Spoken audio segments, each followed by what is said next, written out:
காவேரி பிரித்தோட விஜயால தாங்கிக்க முடியாமல் கஷ்டப்படுறதால தாத்தா வந்து இந்த மாதிரி நீ காவேரி பிரித்து இருக்க முடியாதுடா, சொன்னா கேளு, ஏதாவது ஒரு முடிவு பண்ணுன்றாரு.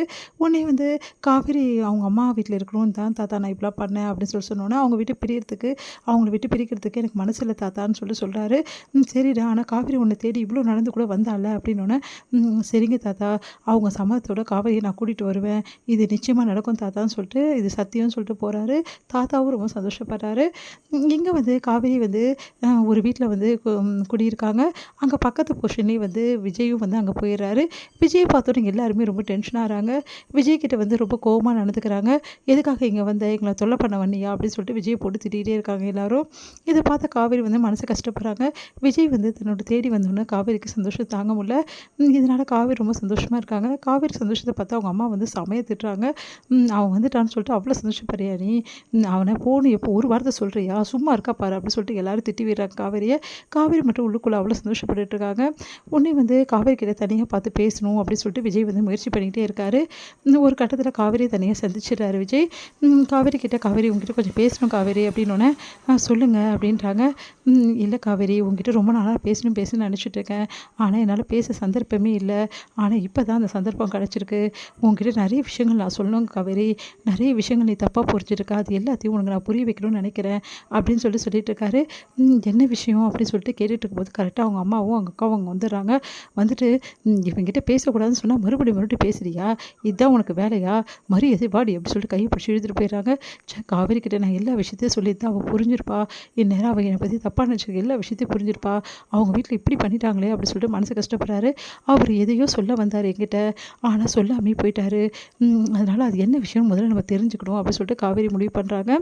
இந்த சூழ்நிலை காவேரி வந்து வேலைக்கு போகலாம் அப்படின்னு சொல்லிட்டு முடிவு பண்ணுறாங்க. விஜயோட கம்பெனிக்கு தான் வேலைக்கு வரணும்னு சொல்லிட்டு விஜய் யோசிக்கிறாரு. அதனால் காவேரி வர வைக்கணும்னு சொல்லிட்டு சில பிளான்ஸ்லாம் போடுறாரு. அதன்படி காய் நகர்த்தி காவேரி வரவும் வைக்கிறாரு. காவேரி வந்து ஆஃபீஸ்க்கு போகிறாங்க. இந்த மாதிரி பெண்டிங் ஒர்க்லாம் முடிச்சு கொடுக்கணும், அப்போ தான் இங்கே ரிசைன் பண்ண முடியும்னு சொல்லிடுறாங்க. அதன்படி காவேரியும் பெண்டிங் ஒர்க்லாம் பண்ணுறாங்க. தொடர்ந்து வந்து விஜயோட கம்பெனியில் சந்தோஷமாக வந்து ஒர்க் பண்ண ஆரம்பிக்கிறாங்க காவேரி. அவங்க வீட்டில் உள்ளவங்களாம் திட்டுறாங்க, எதுக்காக அவங்க கம்பெனிக்கு போய் வேலைக்கு போகிறேன் அப்படின்னு சொல்லிட்டு. இல்லைம்மா நான் நின்றுறேன்னு சொல்லிட்டு காவேரியும் சொல்லிட்டு வராங்க. விஜய் ரொம்ப சந்தோஷமாக இருக்காரு. காவேரியை பார்க்குறது, காவேரிட்ட பேசுறதெல்லாம் சந்தோஷப்படுறாரு. ஒரு கட்டத்தில் காவேரிக்கு தெரிய வருது, இது மாதிரி விஜய் வந்து எந்த தப்புமே செய்யலை, நம்மளை எம்டி போஸ்ட்டில் உட்கார வைக்க தான் வந்து இவ்வளவு பண்ணியிருக்காரு அப்படின்ற விஷயத்த காவேரி தெரிஞ்சுக்கிட்டு பயங்கரமாக அதிர்ச்சி அடைகிறாங்க. உன்னை விஜய் கிட்ட நீங்கள் ஏன் என்கிட்ட இந்த விஷயத்த சொல்லலை அப்படின்னு சொல்லிட்டு கேட்குறாங்க. இல்லை காவேரி, நான் சொல்லணும் தான் நினச்சேன், ஆனால் அந்த சூழ்நிலை சொல்ல முடியல, உங்ககிட்ட நான் ஏன் சைன் வாங்கினேன்னு இப்போ புரியுதா அப்படின்னு ஒன்று அதிர்ச்சி அடைகிறாங்க காவேரி. அப்போது இவ்வளோ நாள் வந்து நீங்கள் என்னை வந்து டைவர்ஸ் பண்ணுறதுக்காக என்கிட்ட சைன் வாங்கலையா, உண்மையிலேயே வந்து எம்டி போஸ்ட்டில் உட்கார வைக்க தான் சைன் வாங்கினீங்களா, இந்த விஷயம் நான் தெரியாமல் இருந்துட்டேன் அப்படின்னு சொல்லிட்டு மனசு கஷ்டப்படுறாங்க காவேரி. அழாத காவேரி, எல்லாம் சரியாயிடும் அப்படின்னோடனே, சரிங்க இந்த விஷயத்தை எங்கள் வீட்டில் சொல்லலாம் அப்படின்னோடனே, வேணா காவேரி, உங்கள் வீட்டில் உள்ள குடும்பத்தில் எல்லாருக்குமே வந்து மனசு கசப்பு அதிகமாகிடுச்சு, என் மேலே வெறுப்பு தான் அதிகமாக இருக்குது, இந்த சூழ்நிலை எதுவுமே சொல்ல வேணாம், அவங்களே என்னை பற்றி புரிஞ்சுப்பாங்க, ஒவ்வொரு விஷயமும் அவங்க என்னை புரிஞ்சுக்கணும், அவங்க என்னை ஏற்றுக்கணும், அதுக்கப்புறம் தான் வந்து நீயும் நானும் நம்ம வீட்டுக்கு போகலாம் அப்படின்னு சொல்லிட்டு சொல்கிறாரு. அதை கேட்டு காவேரிக்கு சந்தோஷம் தாங்கவே முடியல. அப்படியே விஜய் வந்து கட்டிக்கிறாங்க. சாரிங்க அப்படின்றாங்க. சந்தோஷம் தாங்கவே முடியல நம்ம விஜய்க்கு. அவ்வளோ சந்தோஷப்படுறாரு.